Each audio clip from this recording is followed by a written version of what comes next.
अस्सलामुअलैकुम प्यारे दोस्तों, की हाल है? ठीक हो सो खैर करियत नाल हो सो अल्लाह पाक तुहानू सेहत देवे, खुश रहो, आबाद रहो, वसते रहो। जनाब एक फरमाइश आई है, फरमाइश करने वाले ना खिजर याद आ वग तहसील पिंड दादन खान जिला हाल मुकीम दुबई। उन्हें जनाब मेरा यूट्यूब चैनल सबसक्राइब किया, लाइक किया, उन्होंने मुहब्बत चाहता उन्होंने जनाब असी हम फरमाइश पूरी करने तो फरमाइश है शेर। टेलीफोन करिए कदों मिटे असरत, सीने नाल लगावे ना जदों तक कोई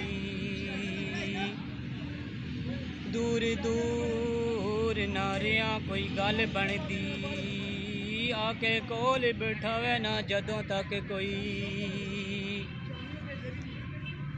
तोड़ दिल दे जड़े अरे मन किवें, आके कोल बिठावे ना जदों तक कोई